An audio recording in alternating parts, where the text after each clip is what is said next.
Well, I would love to talk about character functions. He has expressed some interest in that, and Yeah. that's something that I've been really excited about for a number of years. Well, let's delve into that then. I'm not quite sure what character functions are. Is that something that you've come up with yourself? Is it inspired by certain theorists? Where did this idea come from? I've got some thoughts on it as well, but I want to hear what you have to say. Well, And maybe you could start us off with some examples, maybe, so we have something to hang our hat on. yeah, sure. Well, so love, for example, is a character function. Strength would be a character function. Um, Purpose is a character function. Understanding or thinking is a character function. Um, Expression is a character function. Perception, we could say, is a character function. So this is what I think of as character function. Now, where I got that idea, I don't know. I don't know. I don't know if that's my idea or if that's something that I picked up somewhere. Um, my thinking about it comes from studying and I guess applying concepts from the psychotherapy field. Um, I don't know to what degree the therapists of yore thought in terms of these kinds of functions, but they did think in terms of character. And I'm not an expert on the history of this, but the pioneer of body psychotherapy, Wilhelm Reich, I believe, was the first to think in terms of character. Uh, he wrote a book, I believe, called Character Psychology, something like that. Mm-hmm. He was a student of Freud's, and he went on to be the kind of father of body psychotherapy. So he would work. He got interested in the question of, well, okay, if repression, which was a Freudian concept, is happening, how does that actually happen on the physical level? Mm. And so the concept that people repress feelings by constricting their breathing or by tensing certain muscles, Mm-hmm. that basically comes from Wilhelm Reich. And so then he would work with people therapeutically um, by applying pressure to the muscles or having them breathe really deeply. And he would facilitate on a physical level cathartic experiences. So to kind of de-repress Mm-hmm. the person. And then that there's a whole tradition of body psychotherapy then coming from Wilhelm Reich. But there were these ideas of character structure, and it was observed by the body psychotherapists that different people had different character structures which you could observe on a physical level. Um, and so then you have a student of Wilhelm Reich, Alexander Lowen. Um, he wrote a book called The Language of the Body, and was kind of showing what the different structures look like physically. Because Mm. some people, their belly is kind of out, and other people tend to be very small, and you have other people who are kind of compact. And he found that this was associated with different kinds of characters, the different characters on a psychological level. Well, in any event, I read a book years ago called Psychoanalytic Diagnosis, which when a colleague of mine told me about it initially, I was very turned off, as I think a lot of people are, because of biases about both psychoanalysis and biases about the diagnosis, which is often done in a way today that I think is problematic. But there's a kind of deeper concept of diagnosis that goes goes back to earlier times in the 20th century than when the kind of reductionism and materialism really set in the psychology field on a kind of official level. That had to do with really discerning how is this person really functioning on a kind of character level? What's the structure of the character? What is the person oriented around? What may they be defending against when they come in? They have problems, and there's certain stuck parts of their life. What's actually going on there? What might they be experiencing, defending against? And you get to know people, and you just find that people have different kinds of concerns and different ways of orienting to their experience and to life. And what you end up having is a kind of character typology that can be extremely useful to a therapist, at least. I don't know how useful that particular typology can be to anyone else, but for sure, as a therapist, I found it helped me connect with a wider variety of people who had come in who I kind of didn't get because they were maybe because they were different from me. This book by Nancy McWilliams served as an incredible manual. It would remind me of, I work with music programs on my computer, and there's always a manual for the program because they're very complex programs. But if you want to do something, you just can't figure out how to do it, and then you go to the manual and you look it up, and that tells you how to do it. This became like a bit of a manual when a therapy with the client wasn't quite working.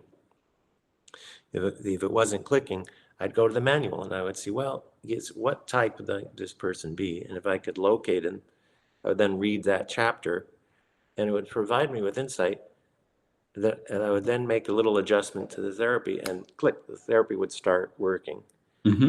Many times this happened. And so, people think of diagnosis is a way to distance someone. Oh, they're this, you put them in a box. Right. And people do use it that way, including clinicians. Unfortunately, that does happen. But the positive way to use it is it actually helps you connect with the person, because it provides a lens through which you can understand them. And in fact, everyone has all of the different functions and can have all the different symptoms. And so a lot of the way that as a clinician you learn to connect with the client is by connecting with the part of yourself that's relevant there. And in fact, when you're not clicking with the client, I find it often has a lot to do with being alienated from the part of yourself that is similar to the client. Right. It might be that what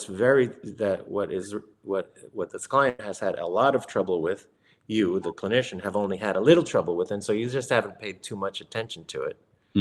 But if you start to pay attention to that, it then allows you to connect with the client. It sort of relates to this.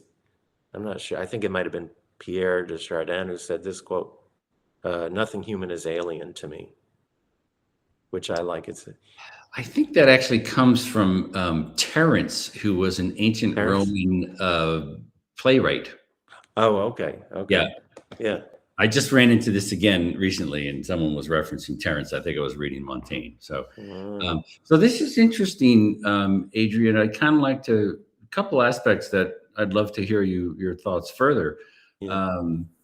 One, I did a bunch of reading a few years ago about a movement called positive psychology, which really emerged in the late 90s, early 2000s.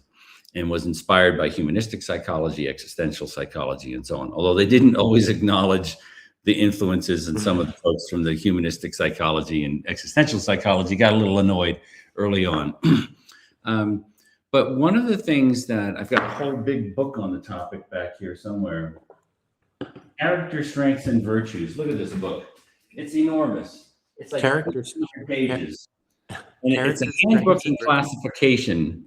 Oh, wow. Oh, yeah. Well, I never saw that, but yeah, that's. So these positive psychology guys, Seligman, Martin Seligman was sort of the progenitor of this little movement. Yeah. So one of the things that Seligman talks about is the difference between character and personality.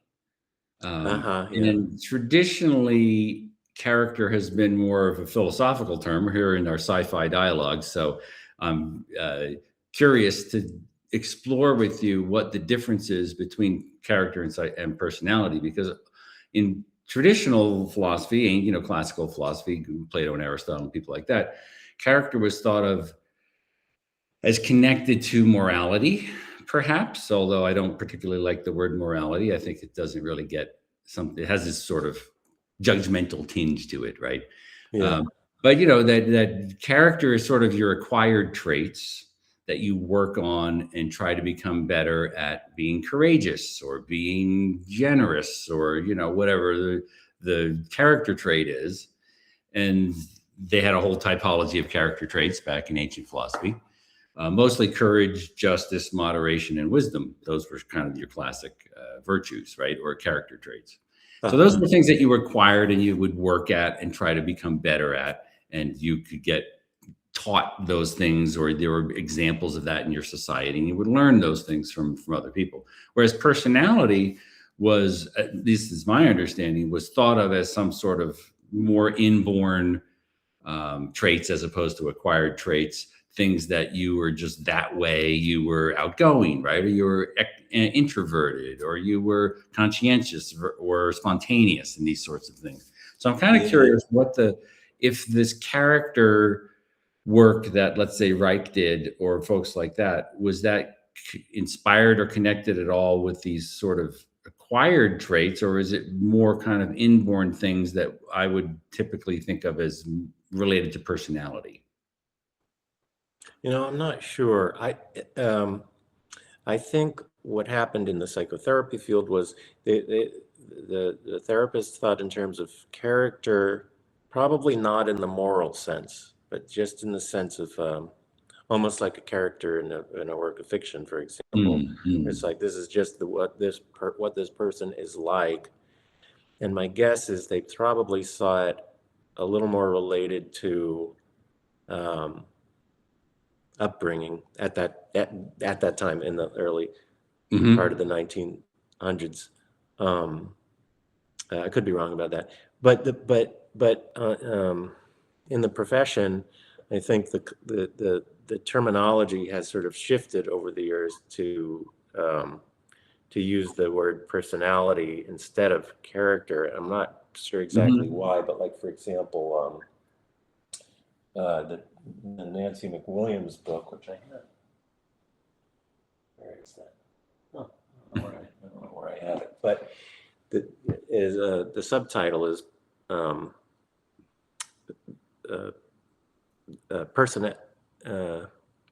understanding the structure of personality in the clinical process, or something like that. Oh, Okay. Right here. Yeah, understanding personality structure in the clinical process. But if it was 100 years ago, they would have said understanding character structure. I see. And so the terms are used kind of synonymously, I would say, in the therapy field. But my strong impression is that a lot of personality structure, maybe even all of it, and this is just my impression, it has to do with inborn traits, temperament. Well, that's another right, a really important concept. But my sense is, and I suspect Nancy McWilliams would say that she's at least loosely agrees with this, but she doesn't really say so in the book, but it's my own sense that people kind of pop out with certain strong personality tendencies. The parents will say this is like, yeah, this one popped out that way, and this other one popped out, was different. I have a funny story on that. So I was talking with my neighbor recently, and she was talking about her daughter, and who is a rather feisty gal, shall we say. Yeah. And when she was born, like her hands were tensed and stuff like this. And the the moment, oh, so was my neighbor, was another friend, and like the moment she was born, the natal, the obstetric nurses there said, "Oh, you're gonna have trouble with this one," and so yeah, I mean, those things. There are certain things that are just there at the beginning, and they're probably part of your biology. Really, it just manifests in behaviorally. Yeah, yeah. And I think it'll predispose people to certain virtues and perhaps to certain troubles. Yeah. Um, and yeah, that's a very strong sense that I have, is that a lot of that is just inborn. So here's another question for you, because Yeah. I'll put this book up here again, this huge book that I read, all 800 pages, Yeah. and the subtitle is A Handbook and Classification. So they were trying to basically come up with a sort of a positive version of the DSM, right? For those who aren't listening, don't know what the DSM stands for. It's well, I don't actually remember what it stands for, but it's basically it's a way to diagnose people, and kind of, some people would say, put you into these boxes, like, oh, you've got ADHD, or you're this, or you're that. And I remember there was a sort of pop psychologist from the 60s who used to say labeling is disabling, right? That, oh, you got labeled this way, now you're sort of feeling disabled because someone said that you have X, Y, or Z, and now you're not going to pursue, self-improvement and stuff like that. And that's what these positive psychology people were trying to do, was turn that on its head and say, okay, how do we develop the positive aspects of personality or character? Yeah. Yeah. Well, that's very interesting. I mean, that's what I've tried to do. Yeah. Mm-hmm. The DSM is the Diagnostic and Statistical Manual of Mental Disorders. Right. And it's gone through different versions. They're on version 5, I believe, still now. Mm-hmm. Imagine they'll come out with version 6 at some point. But the earlier versions, like maybe pre 1980s, or it might have been 1980s and prior, Mm-hmm. were more based on the psychoanalytic formulations, which I think are, have a decent amount of wisdom and depth in them. The analyst really got to know people as people, and described these troubles in ways that were dynamic and had depth. But it's with DSM-4, I think there was a strong influence from, I believe, this is what I've heard. I guess I don't know if this is true, but this is what I've heard. There were a lot of people connected with pharmaceutical companies on the committees that were kind of doing the edits and so on. Yeah. And for that, and maybe for other reasons as well, the DSM has kind of morphed into it's kind of like symptom checklists. And it's like, well, this person will be considered to have such and such if they meet these criteria. If they, they feel down 3 days out of 5, 3 weeks out of 5 for the last 3, that type of thing. And do you think that's connected to insurance? Right? I mean, you go to the doctor and they say, well, what are we going to code this as? That's how we determine what we're going to pay, what you're going to pay, or what insurance is going to pay. I mean, it sounds very sort of checklisty like this, in a way that isn't necessarily looking for deep insight into the person, but is trying to figure out how to get things paid for, potentially. Yeah. That's probably a big part of it, because that is the practical utility of it. For practicing clinicians, it's like, well, why do I have this DSM here? It's because I work with the clients on insurance, and the insurance needs to have a diagnosis code. Yes. Right. And so to communicate with that to the insurance company, you've got to use the conceptualizations in that DSM. That's like the code that the insurance companies understand, like that you're not just sitting around shooting the shit with someone. You're actually working on something. I mean, that's what that's supposed to signify. There's a whole other topic there that we could get into. So we'll put that aside Okay. for now. Okay. Yeah. Um, but but and I've never really looked at the earlier versions of the DSM, but my understanding is that they were more reflecting the psychoanalytic formulations, which which, as I said, I think are actually pretty decent and useful clinically. But in any event, the psychoanalysts are really kind of funny, and including in this book that Psychoanalytic Diagnosis, they all of the conceptualizations are focused on pathology, right? You have depression, you have well, hysteria, right? Like they don't really use that term anymore. Sure. You have what used to be called manic depression, or a hypomania, which means a little bit of mania, and that's a certain kind of thing. Masochism was another. Narcissism, right? And so the focus is on the pathology, and then another, like, this is a real weird, little quirk of psychoanalysis, is that so there's these different issues, which can, different people have these issues, can be very prominent in their character, and so you get this kind of typology where you would have someone who's maybe a depressive character structure. That's how the way that analysts will think about it: a depressive character structure or a narcissistic character structure. But then there's also a way you'll also kind of discern the level of severity of any of any given issue, and it can range. The classical way of thinking about that was you had psychosis, which was severe, right? You had neurosis, which was kind of more like mild, and you had borderline, which was in between psychosis and neurosis.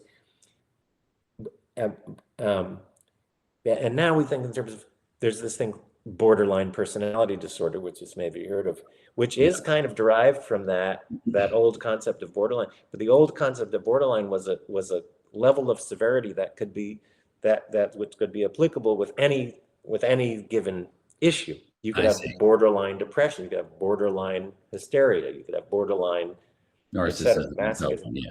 Yeah, it was a level of severity. But in any event, and here's the really weird quirk: you could also be healthy, right? but the analysts will think, if you have a healthy depressive character or a healthy masochism, healthy narcissist, it's really weird. Like that they think in terms of these structures that have these pathological terms to represent them, and it can range from psychotic to borderline to neurotic to healthy.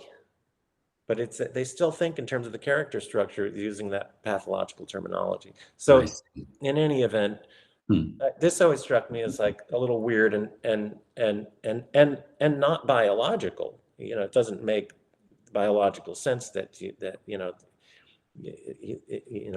humans are just destined to be defined by pathology. Right. So in any event, that I have worked to formulate, well, what's this character function that's relevant to each of these syndromes. Basically, depression we could think of as a syndrome, which is a technical term, but it really has to do with resentment, envy, negativity. That's kind of the symptom in masochism. People generally don't come in and say, I'm masochistic, but they might say, I have a lot of anger. I'm walking around with a lot of anger. I don't know what to do with it. It's bothering me. It's troublesome. What are the character functions that are relevant to each of these? And it's kind of implied in the psychoanalytic work, but they don't focus on it so much. And so I really focused on that, and so I've correlated the different syndromes with different, what I think of as character strengths or character functions. Yeah. So, for example, depression is a disorder of the play function, it's kind of a loss of the capacity to play. Mm-hmm. And someone who tends to be troubled by depression, as their kind of predominant concern, I think tends to be a character structure that's sort of oriented around the play function. Now, not play in the sense of frivolity, but in the kind of deeper sense of play, or someone who's troubled by who we used to call hysterical, but I would say, well, what is that really about? This is about a certain form of anxiety, separation anxiety, or panic, Mm-hmm. a panicky kind of anxiety. Yep. The panic relates to the expressive function. Panic is actually a form of expression if you go back to the roots of it, it's trying to recall an absent caretaker. Yeah. That's how you understand panic. And so I would consider panic a disorder, or separation anxiety a disorder of the expressive function. And someone for whom that function is prominent, or whose predominant trouble tends to be panic or separation anxiety, that type of thing, tends to be an expressive character. That their psychology can be understood as kind of oriented around the expressive function. It's not to say they don't have all the other functions, but just that's sort of the predominant one.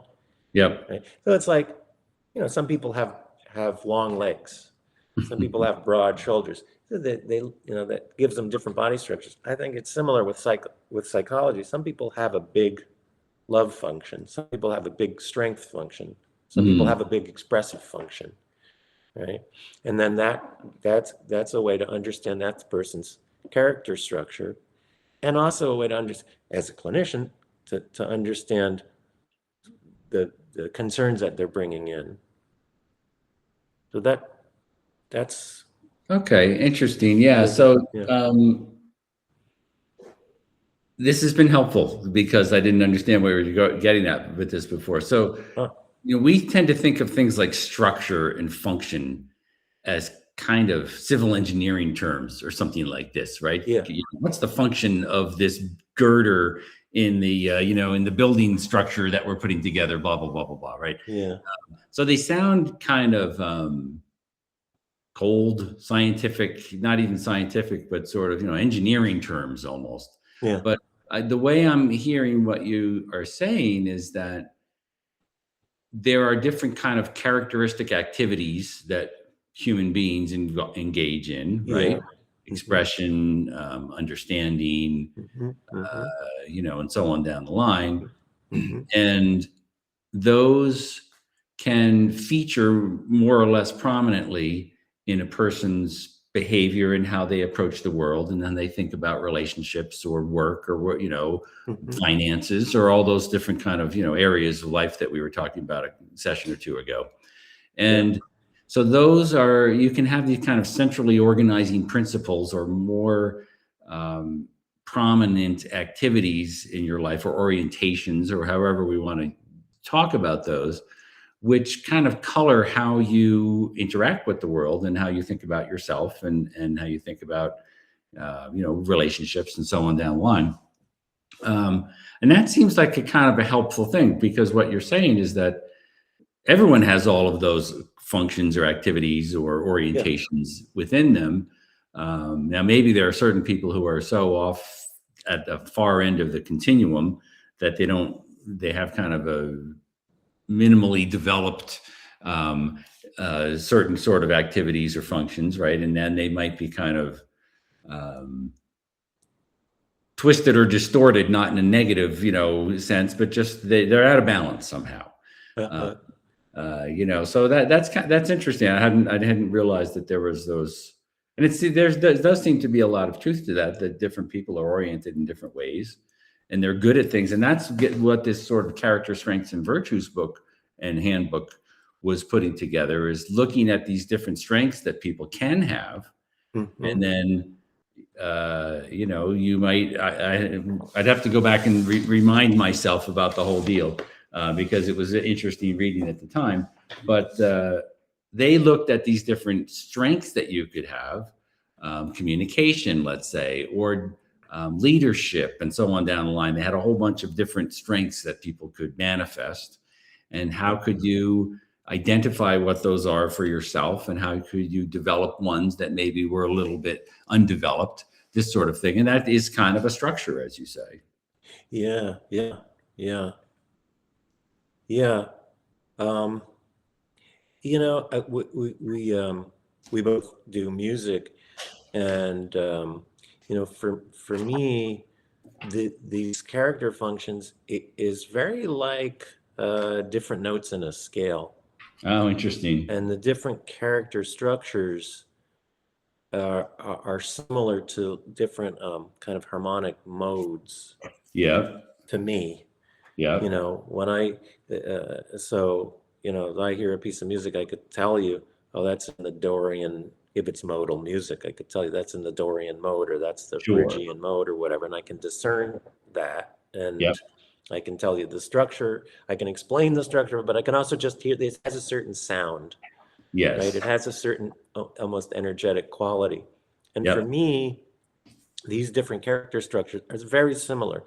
There are structural elements that I could explain in words, but there's also just a certain energetic kind of signature quality to the different functions that I can discern in myself, but also to people who could characterize this, like, well, this function is predominant in this person. They end up having a very distinctive quality that's very similar for me to musical modes. Interesting. Yeah. Well, and you know it when you hear it, right? I mean, you don't necessarily, if you're not a trained musician or you don't know about modes and scales and all that kind of stuff, you'd say, well, that one sounds similar to this one because it's in Dorian or Phrygian or something like that, you know? Exactly. Yeah. And Yeah. so if you have that language, and you and I being musical folks can say, oh yeah, that sounds like a Phrygian mode, that what's going on there, right? But as we talk to someone who doesn't know music, it wouldn't have the same resonance, although they would still hear those differences, but they wouldn't be able to identify it conceptually. Yeah. Yeah. Interesting. So now, have you? I know I've seen you mention this character function idea in some of your blog posts on Substack. Have you kind of written this up in a more cohesive fashion somehow, that where you identify these different ones and how they relate to behavioral tendencies and things like that? Yeah, I have. I've written one or two Substack articles that just kind of lays it all out. Yeah. And I've done one or two or maybe three YouTube videos where I kind of lay it all out in Okay. kind of lecture form. Yeah. I'll have to go back to those. I'm sure I read them, but I didn't have the context that you provided here. And so I wasn't quite fully understanding where you were going with the idea, I think. Oh, yeah. Yeah. Yeah. Yeah, it's funny. It occurs to me. I also spent a number of months writing a little book about this whole topic and really kind of fleshing it out much more than I do in the little articles or videos. But I determined after writing it that it wasn't quite right, the way I wrote it, and so it's in the closet at the moment. That book. Maybe I'll go back to it at some point. But it had a bunch of part of it was it had a bunch of anecdotes, those kind of clinical anecdotes, to demonstrate the concepts in a practical way. Because it is like music. It's like easy, if you only read about the Phrygian mode and the Dorian mode, like it wouldn't be that meaningful. You kind of have to learn it at the piano. Yeah. And so for it to be meaningful, you have to have some kind of experience of it in practice. And so that's how I tried to do that with this little book with these stories. But, yeah, that's so there's this big 800-page book that I read, and few people are going to read something like that, right? And then there's books, I've got some other books on strengths that are a little bit more on the popularized side of things. Yeah. Back here. And I mean, it can help you with self-understanding and understanding the people that you work with, let's say, or the people who you, your neighbors, or your, if you're volunteering, you've got other people in the organization that you're volunteering with, and so on.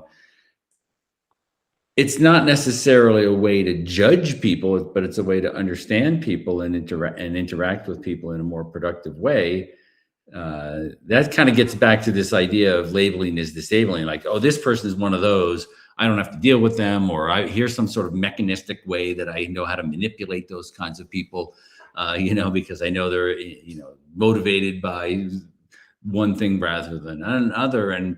But I think there's a more positive way to look at it, which is understanding yourself and understanding the people that you interact with all the time. Yeah, yeah, yeah. I have mixed feelings about it, because it is so easy for people to use the labeling for distancing or a sense of control or whatever. Yeah. Um, I've been thinking about this recently. It's like, well, I don't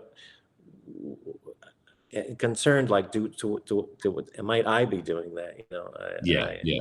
I hope not. But Well, I mean, you seem to be using it for therapeutic purposes in your own practice, where you're trying to increase empathy, right? Increase yes, understanding, figure out how to help this person. Like, why am I not clicking here? What's going on? You're trying, you're using it in a positive way, but there are yes, certainly people who use these sorts of things in a more judgmental fashion, let's say, and they just want to dismiss others who aren't like themselves or something like that. yeah, yeah, yeah, yeah. So another aspect of this that I've been wanting to get back to, because I was doing a bunch of reading about personality psychology about 4 years ago or so, is we have this typology that people have put together, right? Introversion and extroversion, Yeah. Emotional stability, neurosis, neurotic personalities, and so on, right? So there's like the big five. There's the Hexaco model. There's Myers-Briggs, which comes out of Jungian psychology, and so on down the line.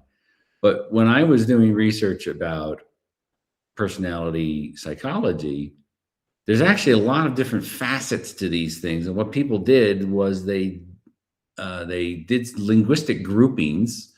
So there was a whole work when they put together the big five personality theory, and Hexaco, I think, is a 6-factor model.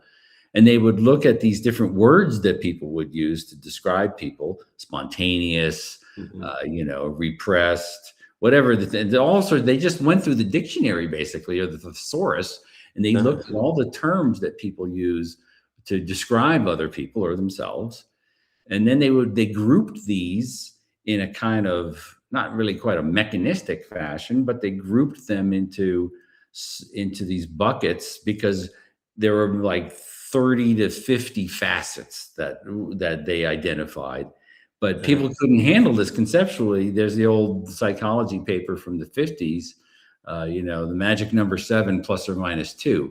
So you can't think in terms of 50 facets or 30 facets of personality.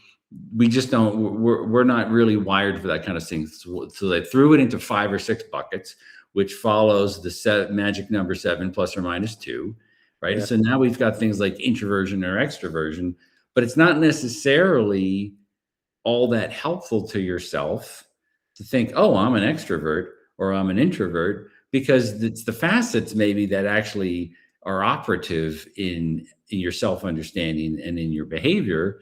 But then we have these buckets that we throw people into because we can only handle a few of them. And I want to go back and read some of the personality psychology literature to understand the facets better, because I think that's where the rubber meets the road. Yeah, yeah.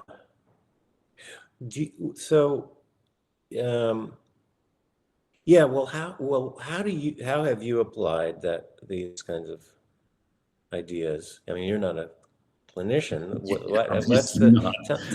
Because I mean, I'm so immersed in the clinical landscape that I can kind of lose sight. Well, it's in my business career, because I worked in technology business for 30 years or whatever. And there's all sorts of people who get enamored of these personality traits. Myers-Briggs is very big. I don't really have a big belief in Myers-Briggs myself, but if you talk about personality in the business world, people immediately think of Myers-Briggs, introversion and extroversion, and so on down the line. And then some of them even popularized it even more, and they have these colors, right? So they, oh yeah, you're yellow and I'm green and he's blue and so on. And they have these very simplistic typologies that people put together. And there, one thing that, as I understand it, that they came that has been an influence of Myers-Briggs, and I think this probably goes back to Jung as well, is types, personality types, as opposed to traits, right? So you think binary, you're either introverted or extroverted, right? You can't be sort of in the middle. You can't be borderline, to use that term in maybe in a different way. So people have this very on-off idea of what personality types are. You're either conscientious or you're spontaneous or whatever. They use some other word for spontaneous that isn't as positive. And a lot of this is kind of labeling to me. Whereas me, like, I'm kind of an ambivert, what they would say. I'm not really super introverted, but I'm not super extroverted. I'm somewhere in the middle. And the 5-factor model and the hexaco model, the 6-factor model, they have more of an ability to say, look, there's kind of a continuum here. And there's traits, and you could fall in one place or the other, as opposed to these types where you're either one or the other, right? And then you have this self-identification or identification of others, like, oh, that person is introverted. We have to treat them in a different way, right? So I think I have perceived, and this is the business world, where people are trying to make things simple. And, so they have this sort of simplistic way of thinking about things because they're just trying to get things done. So I don't know. I don't really necessarily. There's some nice books on these. Like there's a book by Susan Cain called Quiet. You ever read that one? No, I've heard of it.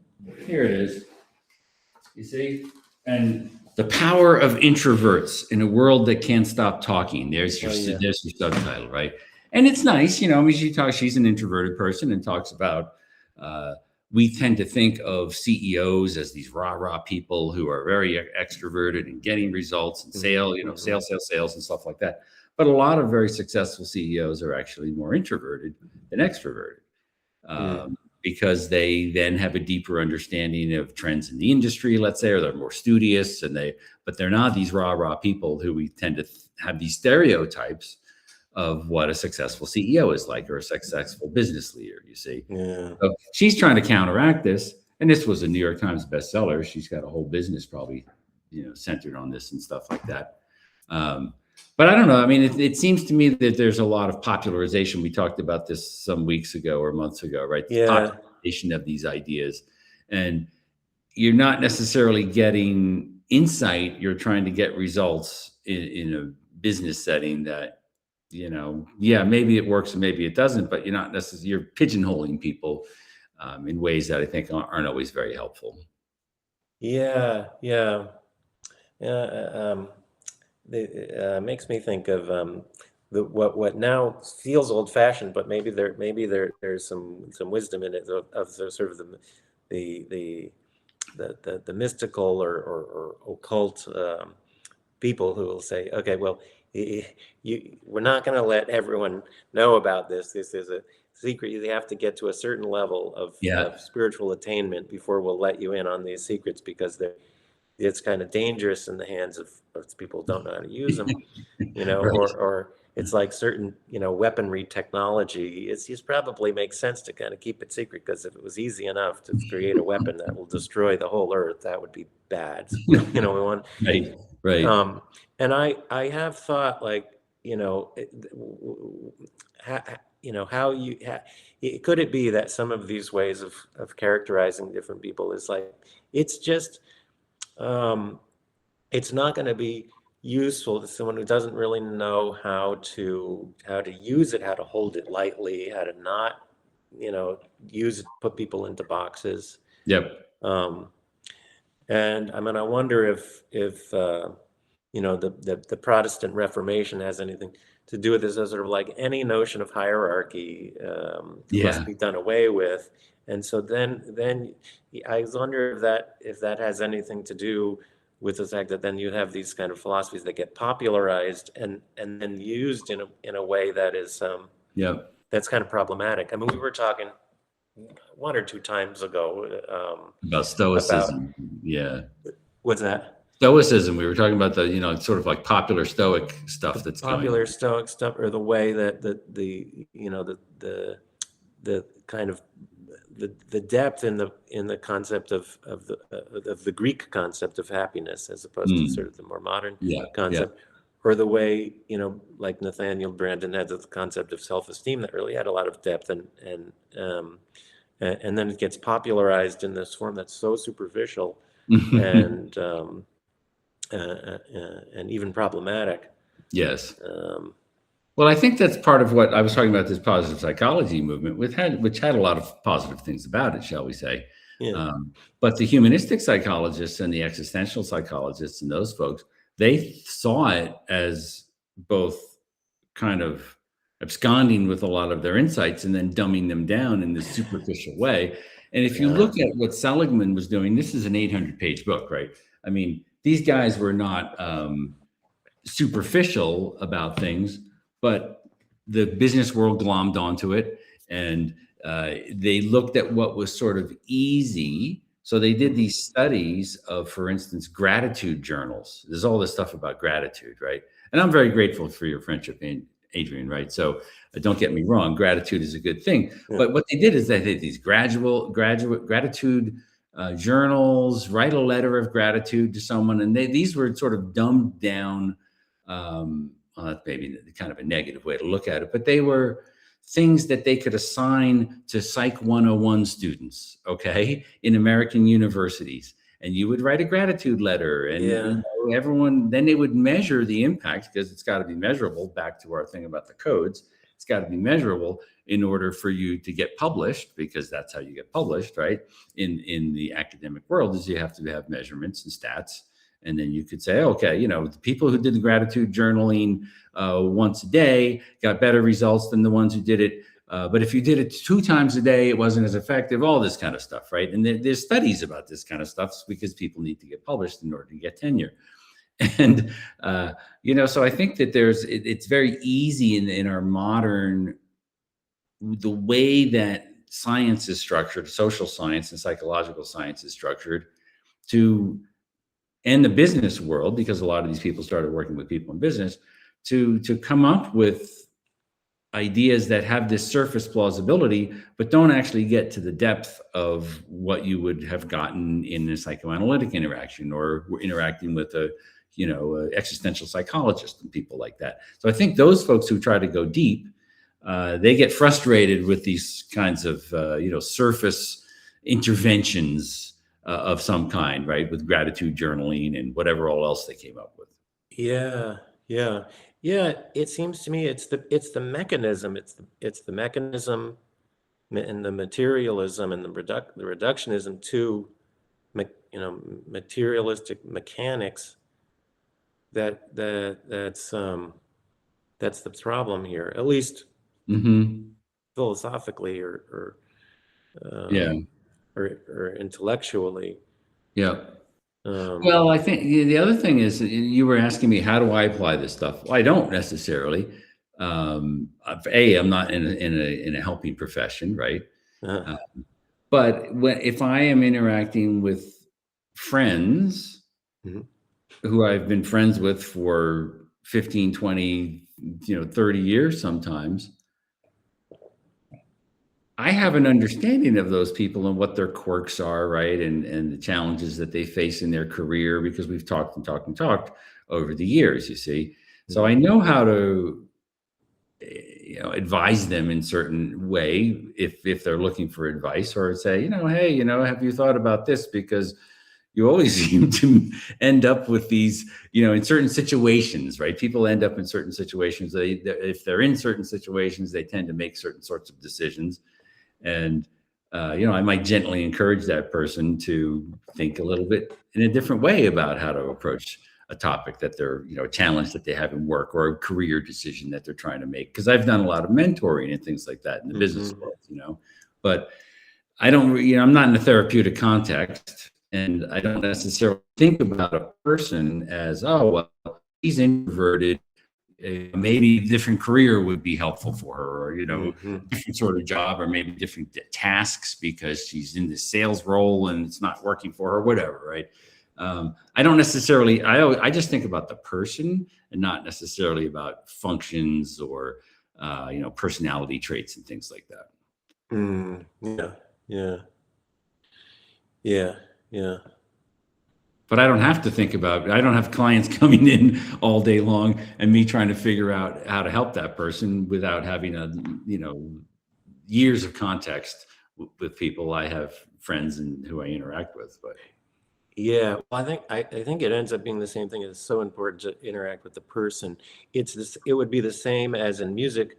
You can have someone might be learning music and they get all excited about, oh, I just learned how to play this altered dominant scale, and then they go to a jam session and they just, I'm playing my altered dominant scale, and it's a problem. You don't want to do that. You want to be analytical when you're working on developing the grammar or vocabulary. You're in the shed, so to speak.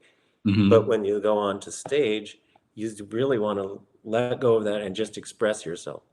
Right. And there's an analog with therapeutic work is, when behind the scenes, you want to think about these things. You want to do practices that allow that enhance your capacity to deal with these things. But when you're with a client, you don't want to be in that kind of intellectual kind of mindset.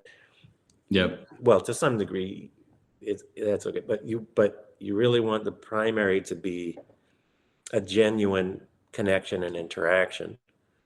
Well, we even talk about musicians who play in a kind of clinical fashion, right? There's not a lot of emotion there. There's not a lot of expression, but they're getting all the notes, but there's no heart to it. Yeah. Well, that would be a very unfortunate concept of clinical, right? Clinical work. Yeah. But that's interesting. Like, why does that? Where does that come from? That's a kind of says something about probably medicine. And how that's evolved, and the heartlessness that can be in medical practice, but that's not, it's like medical, that's not the essence of medicine. That can be a problem maybe in modern medicine, but yeah. Right. That says so much. That's what, when we say clinical, we mean, like lacking heart. Yes. Well, it's another stereotype of some kind, right? Because if you actually interact with, some medical providers are probably like that, but you end up I've got an uncle in the hospital right now. And so I keep going to visit him and talking with the nurses and the techs and the doctors and stuff like that. And, there are people who treat you kind of as a case, right? But they care about what's going on too. And there's a sort of a continuum of how those folks work with you, right? And some of them are a little bit more jaded, let's say, or stressed, or who knows what's going on in their life. And who knows what that system is that they work in, the organization that they work in, which measures you in certain ways. And, you can only spend 15 minutes with the patient, all this kind of stuff. Yeah. So this actually reminds me of something I wanted to ask you, which is mostly separate from what we've been talking about. So I had lunch with a friend of mine who has a therapist, because he's got some challenges going on. And we both worked in technology. So we were talking about AI. And one thing that he observed about how people were trying to use some of these technologies. And there's some good uses of these in the medical setting. I've been in an appointment, and they used to have some person in the Philippines typing in what was said, apparently, because there was this sign on the wall that said, Oh, yeah. we use this, blah, blah, blah. So I asked about it, and they said, oh, we don't use that anymore. We use AI now. It records it does a transcription of the conversation between you and your provider. And then at the end of the day, when then they have to write up their notes, the transcript is there. They can make adjustments to it, but they don't have to try to reconstruct what the interaction was at the end of the day. And it's saving them an hour a day or 2 hours a day or something like this. Yes. So then I was talking with my friend about this, and he said that one thing his therapist mentioned is that, because this is capitalism, everyone wants efficiency and the getting more appointments in. So one thing that, because now in the therapeutic context, folks are starting to use this as well, and it's going to eliminate the busy work, it's going to do this or that, and now you're going to be able to focus on the client more. But one thing he heard from his therapist was that what the expectation therefore was, we're going to take out this busy work, which is, let's say, an hour and a half a day. Now you can do 2 more appointments. You can do 2 more therapeutic appointments. But his therapist was saying, look, there's only so many of these interactions that you can handle psychologically as a therapist every day. You can't do like 15 therapy sessions in a day and still be good at it, because now you've got this, it's just too much psychology, there's the pressure of it and so on. So, I thought that was very interesting, and I'm kind of, curious from your perspective. I've never worked in the sort of thing that you're doing, but it seems like it, but my dad was a psychiatrist, and, it just seems difficult to have a lot of really in-depth emotional conversations with too many people in a day. Oh, yeah. Yeah. Yeah. Well, it's almost like physical work, there's a limit. You can't be doing heavy physical work past, beyond a certain amount of it. Yeah, there are limits. When I first started doing like a decent number of hours, when I first started doing more than just a few hours a week of this type of work as an intern, I found that like I had a limit. It was about 15 sessions per week. And if I was doing 12, 13, 14 sessions, everything was fine. And like when it got to 15 or 16, I would start dropping plates at home. I missed my, airplane back to visit family in New York. And I would just start to get out of balance. It was too much at the beginning. Yeah. And that, now that's not a lot, 15. You probably want to be able to do more than 15, but then later in my career, I saw that I was able to do more, and be fine. Like I can do probably 20 to 25 these days, and it's fine. Because I don't know, the way I use the energy is different now. I'm not having to invest quite so much. Maybe I've learned how to use my energy more efficiently. Yeah. But I'm also not like in that stage where there's just so much to learn, and I have to devote so much work behind the scenes at the beginning to just figuring out what am I even doing. Yeah. So yeah, there are limits there. And yeah, the AI stuff is interesting too. I don't know if you want my thoughts or impressions about that, but yeah, in terms of limits, there's definitely limits. It's emotional work. It's not. Sometimes people think it's just sort of like, they either think you're just sitting there or you're just doing a purely intellectual analysis of the situation. But really, it has a lot to do with connection. Yeah. the person, and feeling and empathy. And so, yeah, I mean, I like the work, and I find it. I mean, I get tired if I don't do it enough. You know, I get restless. I Yeah. like to do it, but yeah, it. You know, you can only do so much. I mean, everyone has their limits. Well, and I think that's true. I'll give you another example because several good friends of mine have become, pretty advanced in their technical careers, and then they went into the management track. So then they were a VP of engineering or something like that, right? Mm-hmm. And in an organization where they might have 100 people reporting up through them or 200 people reporting up to them, because you become a senior, if you're a manager in an organization, you've got maybe 5, 6, 8 people working for you or something like that. Because again, this conceptually, there's only so many people, 7 plus or minus 2, right? There's only so many people you can keep track of. But then that person's got a manager. Your manager has a manager, right? So now you got a senior manager, and the senior manager has, let's say, 5 managers reporting to them. Okay. Now you do the math.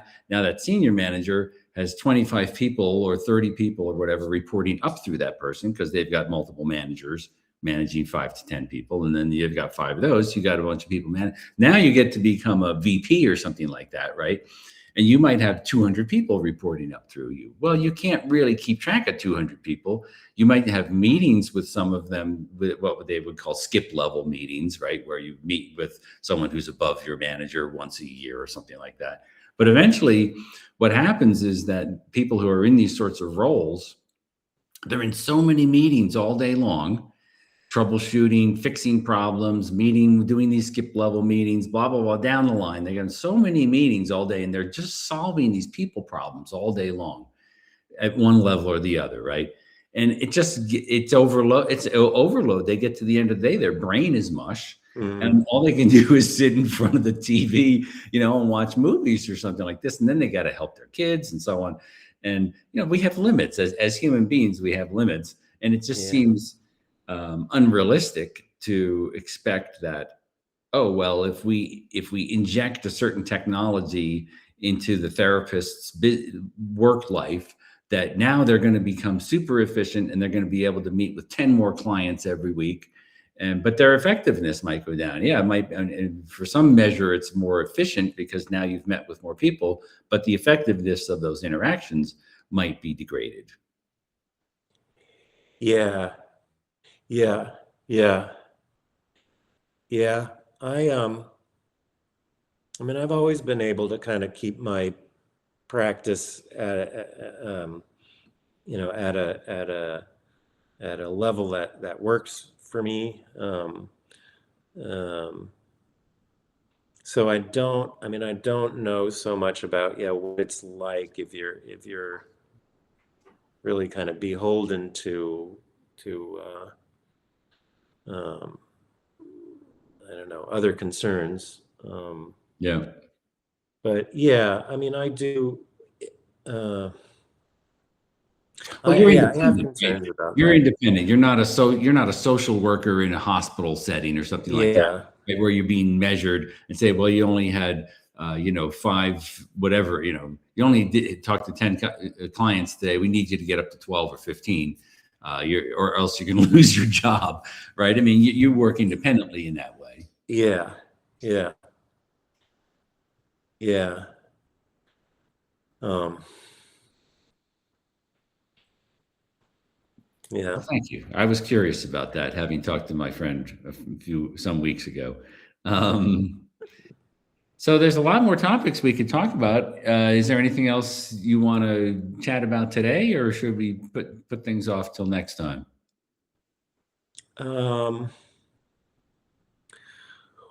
Well, I mean, where's your energy at? I mean, I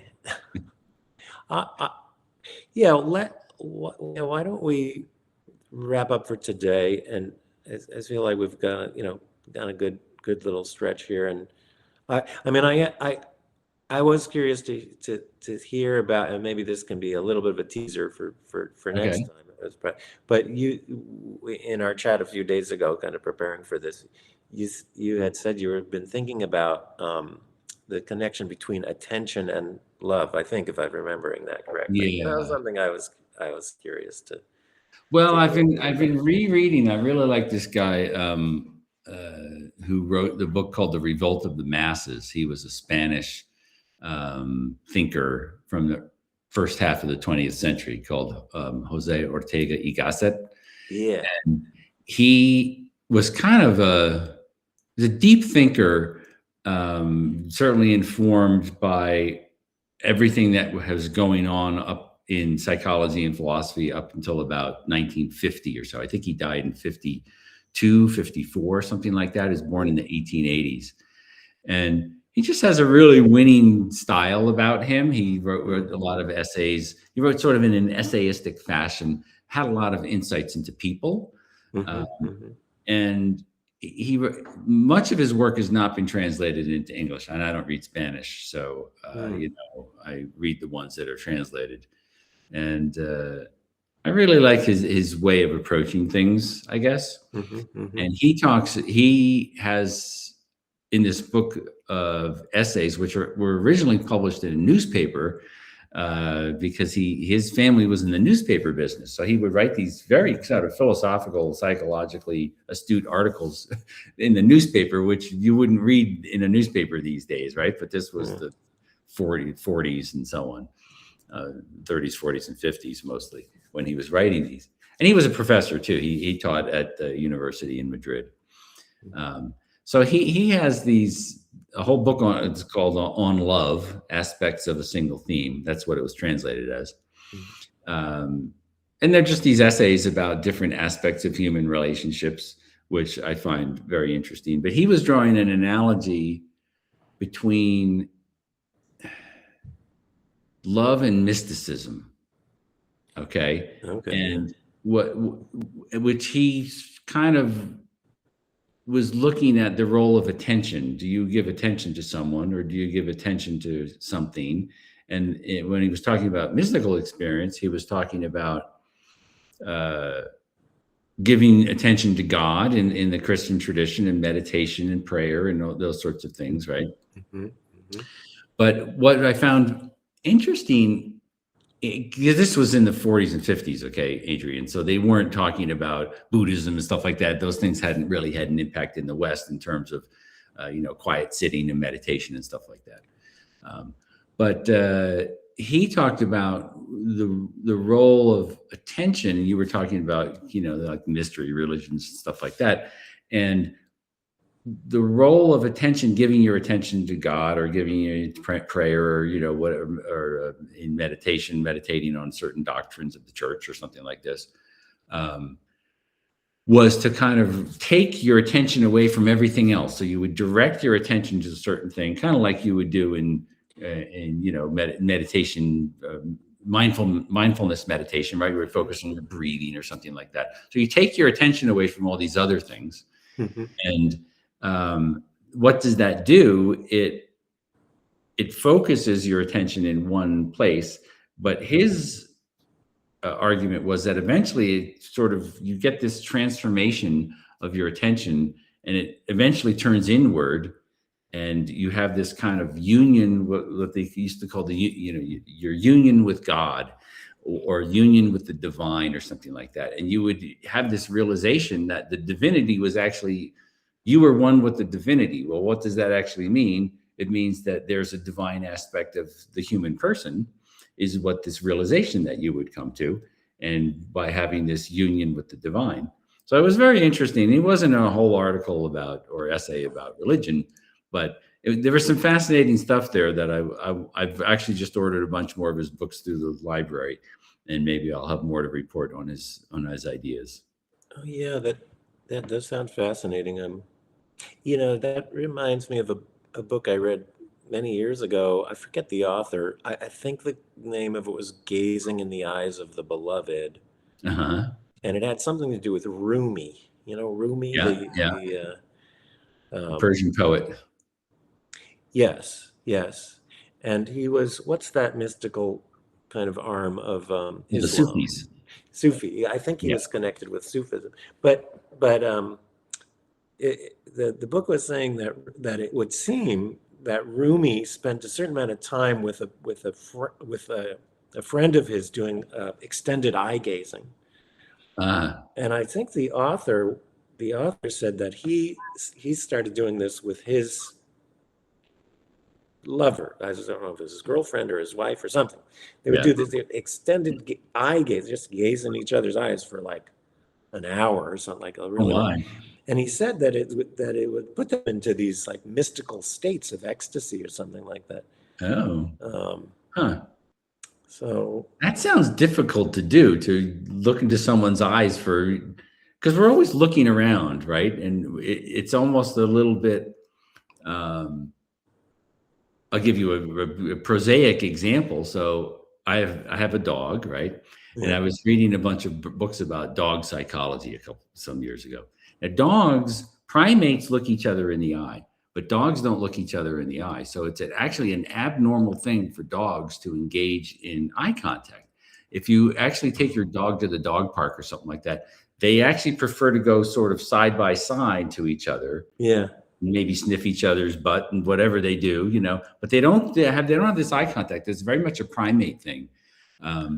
But even so, like you and I could be go for coffee if we lived in the same town, or go to lunch or something like that. But yeah. to just be looking in each other's eyes for even a couple minutes is kind of an aggressive thing, according to dog psychology, and even according to human psychology. Like we don't typically do that very often.